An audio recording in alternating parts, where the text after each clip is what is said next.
Hey everybody, welcome to another episode of Cinema A to B. And today we're going to go ahead and do a nice discussion on the Super Mario Brothers movie. It's just blowing up the box office, just keeps rolling. Yeah. Alec, I think you just got this watched, right? I just watched this last night. So yeah, I ended up going to the theater and seeing it. Went to like an 8 p.m. showing. I was expecting it to be not a whole lot of kids. Unfortunately, there were a lot of kids in there. Yeah. But I mean, what I just read an article is like it's already hit 500 million in the box office or something along those lines. Mm-hmm. Like, I mean, it's a juggernaut apparently. So I would say it was fun. Wasn't blown away by it. Very formulaic, but it was definitely enjoyable. You know, I walked out not upset that I saw it. You know, it wasn't anything grandiose or expecting, but it was fun to kind of pick out some of the Easter eggs, hear some of the music. I really liked how much they leaned into the video games as opposed to trying to make this something that it's not. Like, they didn't try to make it into like a real life movie or add any type of like overarching themes. They just said, this is a Mario Brothers movie, and we are going to make it as such and do all the nods, do all the little fun Easter eggs for those people who play the games. And it was great. So I enjoyed that. Yeah, the nostalgia is really, really heavy, especially that first like quarter of the movie. Mm-hmm. I'm just getting hit with every Easter egg reference you could possibly imagine. Some that I caught, and then some that I think I missed that I would have to go back and even catch. I think there were characters that I was like, wait, they look familiar. And then I was talking with a coworker, and they were like, "Oh yeah, that's some baddies from Super Mario Brothers 2." Yep. I was like, "Oh yeah, okay, yeah, that's exactly who that is." And yeah, and it's a funny movie, but I didn't ever feel like it was really trying too hard with the comedy, and they just kind of let the comedy come and go as it worked. And there was kind of a lull there in like the latter third where I wasn't looking at my watch, but I was kind of counting in my head, I think unintentionally. It was a good 10 and 15 minutes where there just really wasn't a laugh. Mm-hmm. And I was like, but then it came on strong with the final act, like the humor came back. And that was kind of important to me, cause I took my daughter to this and I wanted to laugh. I was hopeful that there would be some jokes and stuff. I don't think it's as good a film at working at two levels the way Shrek did. Mm-hmm. It's like Shrek was like, if you were a kid, Shrek had its own thing. It was kind of, novel, but really Shrek was made for adults. Yeah. And this movie really tried to do that. And I felt like for the most part, it operated pretty well, because it was the same situation as you're in. I took my daughter. It's a theater full of people my age, 30s and 40s, as far as the adults, and then their kids. Mm-hmm. And the only people laughing at a lot of the jokes is the adults. I don't think there's a few pratfalls and stuff, pun intended. For the kids, but by and large, most of the humor is for any adult viewers, and then it's most of the humor comes from Jack Black. Yeah. Oh my goodness. And he 100% steals this entire movie. Yeah. Like, just loved it. Absolutely loved Bowser, and I mean that song was in my head for probably hours afterwards. Yeah, and it's gonna live rent free for the rest of my life. It will. Yeah, it will. And we're going to try not to play spoiler on this a whole bunch, although I think a lot of people have watched this movie. Same here. In fact, I had to go and YouTube the music video with him, like the live action music video for that song is really good too. Yeah, if you're a fan of Jack Black, you just got to go ahead and see this movie. If you don't particularly care for him, I think it's going to be kind of a challenge, because so much of the humor is driven through him as Bowser. Yeah. It really is. So, fun fact, this charted in the top 100 Billboard list, his song or whatever, and it's his first ever solo top 100 chart.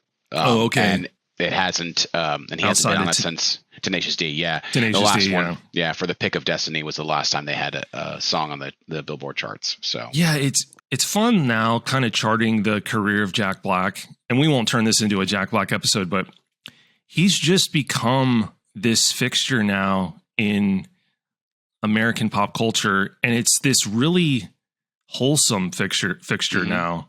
Like he's almost like the crazy uncle.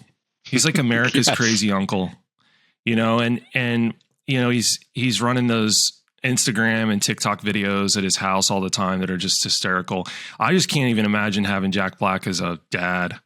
oh my goodness. Yeah. And he seems to be one of these actors that just gives 110% every time he comes out for a movie. And it's not just the performance, it's like even in the marketing too, because he was doing some goofy, I forget what it was. It was something in his backyard, and it was basically a marketing piece. Mhm. Yeah. Like an improv marketing piece for Super Mario Brothers, the movie. And it was as hilarious as you would expect it to be. I think a lot of it is that's kind of him, you know, like Yeah. he's not playing up to the camera. I mean, obviously a little bit, obviously, but I think a lot of it's just, he's just happy or content with himself, and this is what he does.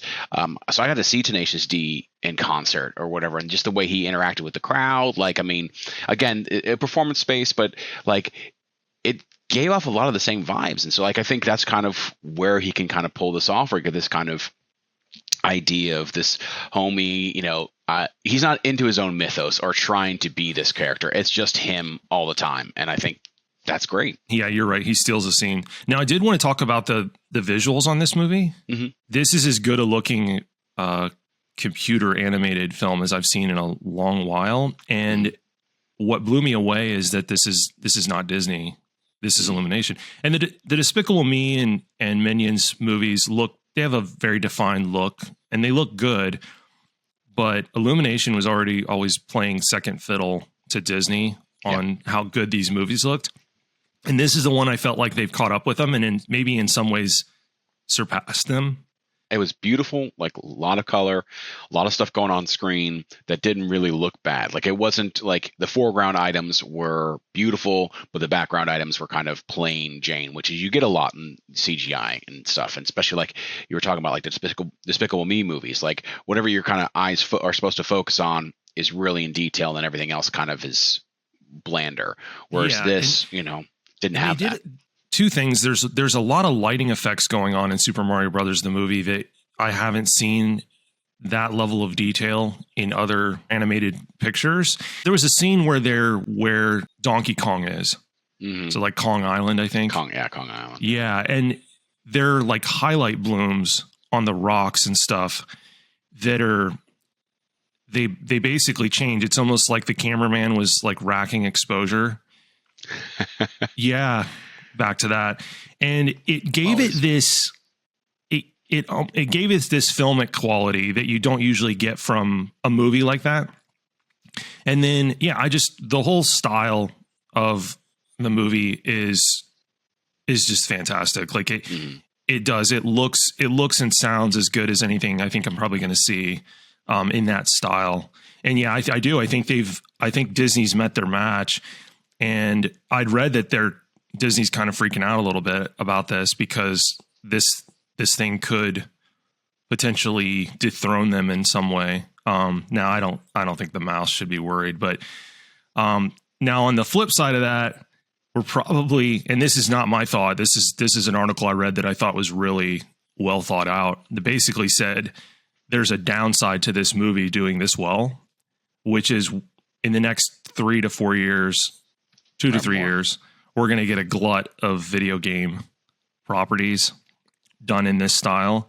And most of them are going to be like not just bad, but probably terrible because they're just going to get crammed through. And that happens. But what I'm most excited about with Nintendo, is this thing's done this well. I'm pretty hopeful now we get a Zelda movie done in the same style. I would love a Zelda movie. Which would be catered to an even older audience just because the material is more mature. But yeah, give me Zelda in this with this kind of rendering. That makes some serious money. tonally darker, obviously, like, have that kind of a little more serious tone than trying to get me a laugh all the time. Because Zelda is definitely not a joking type of medium. So I'm going to go back real quick and touch base on the Disney thing. I think one other thing that I can say Disney really does need to be afraid of is that while visually this is on par with a Disney film, story-wise, it's definitely not on par. Like anything Disney puts out, there's a lot going on, and they have much more meaty stories. This is so formulaic. It's so basic. Doesn't try to like change anything. I mean, again, there's a reason why these stories are formulaic, because they work, but it didn't have anything really major going on. And so with that, they're still lagging behind Disney, I think, in that regard. Yeah, but this wasn't the right property to do really, I mean, that was never Mario. No. So when I kind of read some complaints on the story end about this movie, I was like, well, that's not really, I don't think that's justified, because the stories in the Mario games were never, they were kind of a mile wide and an inch deep. Like that's the Super Mario world. I think there's a handful of games in there with like Mario RPG where they probably went a little more in depth, but this is not a property that was ever really part of the gaming experience, right? That's Zelda. Zelda is like a deeper narrative. And so I would have high expectations with the story if they opt to do Zelda. Yeah. Yeah. No, I mean, Plumber's going to Mushroom Kingdom to save a princess that's been taken hostage by a turtle. Yeah. Right. Yeah. But so in that vein, I think it was largely successful. Yeah. No, again, I walked away enjoying it. The wife enjoyed it. My buddy who came with us and saw it, he was like, "What did you take me to? Why am I seeing this movie?" And I was like, well, I got to talk about it, but also like, hey, it's Super Mario Brothers. I grew up with this stuff. So it was really nice. I mean, seeing when they did the side scrolling switch near the beginning, I was like, oh, well, it made me happy, Yeah. The commercial. Yeah. that was fun too. It was, we were joking at work. We've got a plumbing client. And we totally wanted to, we were talking about me and a creative director were like, man, kind of want to do the live action version of that commercial. Yeah. Yeah. And then the commercial being the reason there's an accent switch. Brilliant. Yeah. Brilliant. Yeah. Yeah. That first like 20 minutes is just crammed full of Easter eggs and nostalgia. They really give you your money's worth to really draw you in. Yeah. And then, after that 20, 30 minutes, there's less of it, but you're already, at least I was already kind of drawn into it. And I felt good. Like they didn't just hone in on like the original Super Mario Brothers, or like they kind of gave a lot of each of the Mario games its due. Now, I haven't played all of them, obviously 1 through 3, Mario 64, the Super Nintendo one. And then I played Mario Odyssey, which is the Switch one. So, but like I missed like Paper Mario and a couple of the others. Right. So I didn't catch everything, but I can definitely tell you, like, it was fun, like kind of hitting all of those little markers of my video game history and nostalgia of like, I remember that from 64. Like when we went to Castle and there's all the different paintings up, and I was like, oh, I've jumped through that painting. I've jumped through that painting. Yeah. So no, it was really neat seeing all of that rendered in such high detail. Yeah. Yeah. It brought back a lot.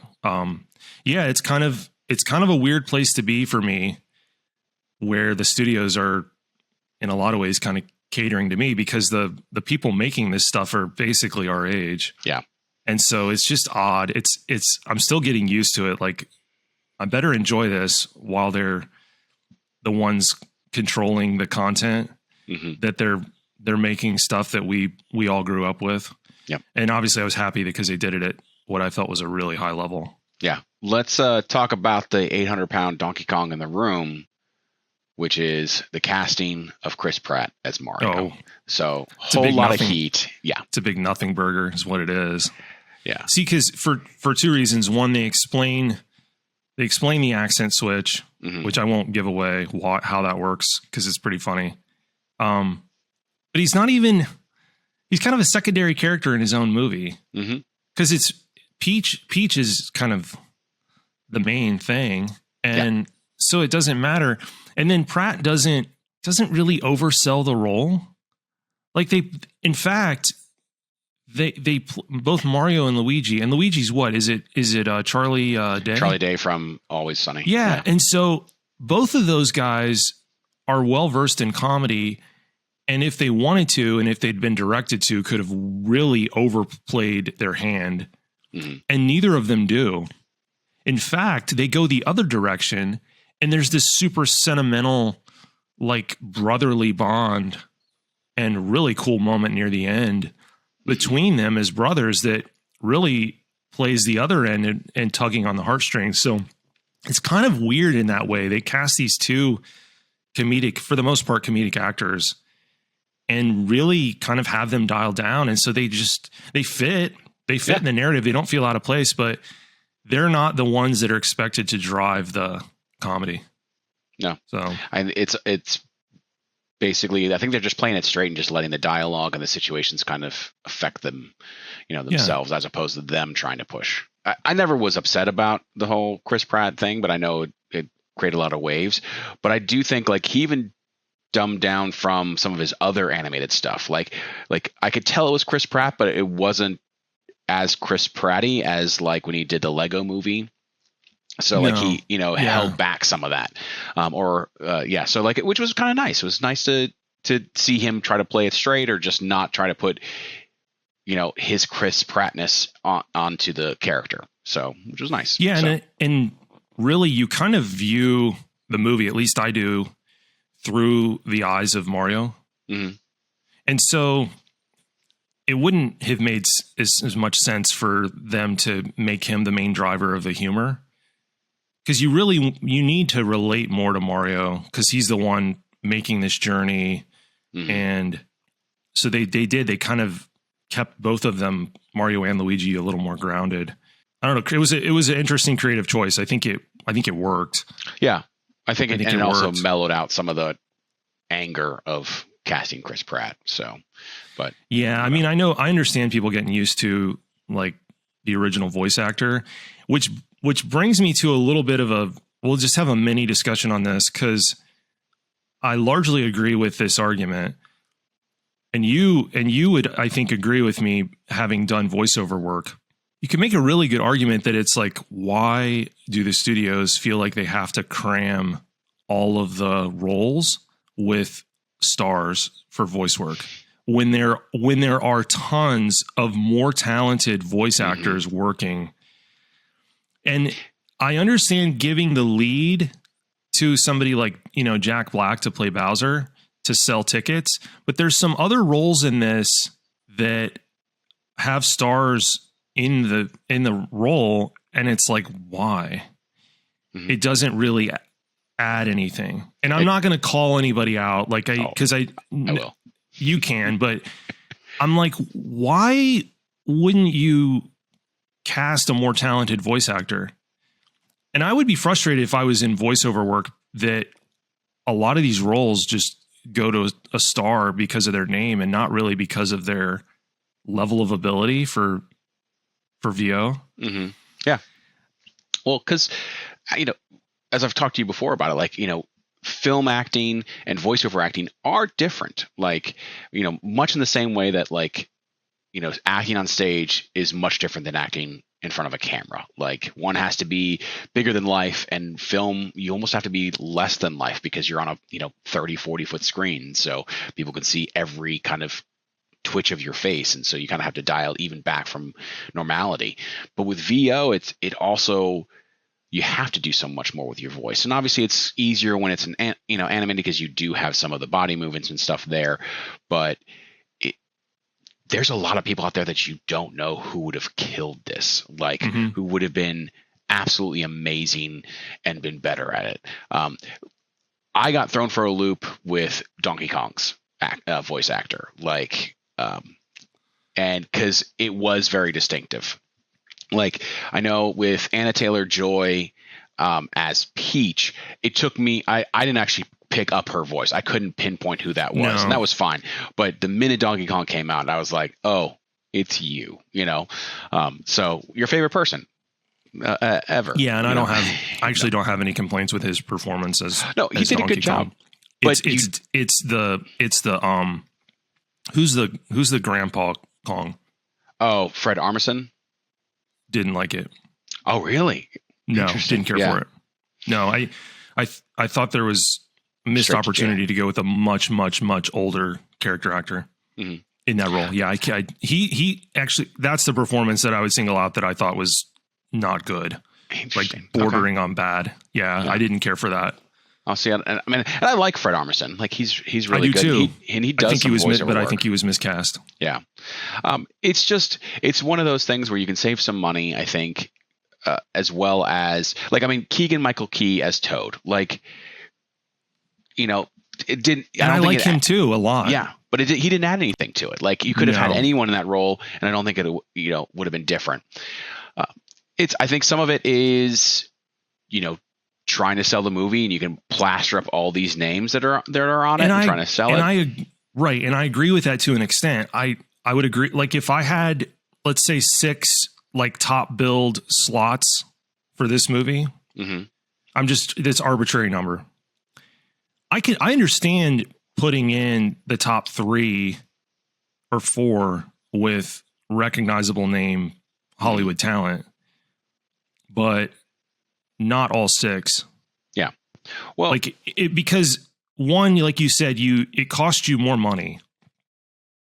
And then the law of diminishing returns would say that, are you really getting that many more ticket sales from filling the last 2 or 3 voiceover slots with name talent versus saving the money, still paying a voiceover artist a hefty fee and getting a better performance, resulting in a better movie.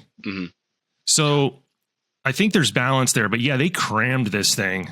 And that's why they did it, because I remember the promo when it's just boom, boom, boom, boom, boom, boom, boom. All these names. I don't know. It's an opinion, but and some of these actors may be working for scale, or essentially minimum wage for the movie because they want to be a part of it because it's nostalgia and stuff. Right. But I think you also we kind of been talking around a little bit, but the other thing too that you have when you have these famous actors doing this is it pulls you out because you hear it. You hear their voice and you say, oh, that's so-and-so. And then I'm taken out of the movie, because I'm now in my head going, I know that voice.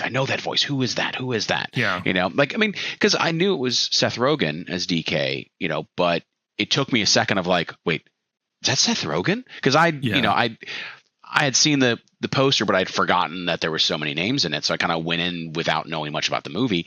And so I was like, oh, wait, that's Seth Rogen. And of course, here's 30 seconds of me not paying attention to the movie because I'm thinking about this name. So, yeah, the only time that's going to get fixed is with the sequels when you've just been conditioned to it. Yeah. Yeah. But overall, again, a formulaic, fun movie, I think did a lot of things right. Not the best thing I've seen this year, but it was enjoyable. And I don't think it tried to. Yeah, I don't think it ever could be the best. It didn't try to be anything more than what it was, and I think that really what made it work was it knew it was a video game movie for a fun video game. And we've talked about that, right? Like a movie knowing its limitations and not trying to go past that. Yeah, and then clearly you had a crew. And it's really interesting that this movie is directed by 3 directors. Yes. I don't see that very often, but it's excellence pretty much across the board. I mean, this goes back to my thing of how well you execute things. Is it going to be heralded as one of the greatest movies ever? No, but it's crushing it at the box office and people are leaving the theater with a smile on their face. That has value. That has value. And then I think now, because it does well, we get an opportunity for some sequels that can narratively go a little deeper. I mean, they're going to have to if they opt to do a follow-up movie of this or create a trilogy or something. They're going to have to dig deeper narratively for it to work. And then obviously, I want Zelda. Yeah, I want Zelda some kind of bad. So, all right. Well, you have any parting thoughts? No, not anything that I haven't said already. So yeah, we really tried not to spoil this one because I and is this a movie that you need to go see in the theater? No, probably not. I mean, if you can do it on the cheap, then yeah, go. I did re-up kid. my unlimited plan. You're unlimited? Yeah. So for this, because we're coming into the movie season, so it's like, might as well get it now. But hey, hit that subscribe button, please. Look back at some of it. If you liked what we talk about, listen in to some of our back episodes. So we do this weekly, comes out Monday. Yeah, we'll wrap this up. Appreciate everybody tuning in. Cinema A to B. Have a good one. Thanks.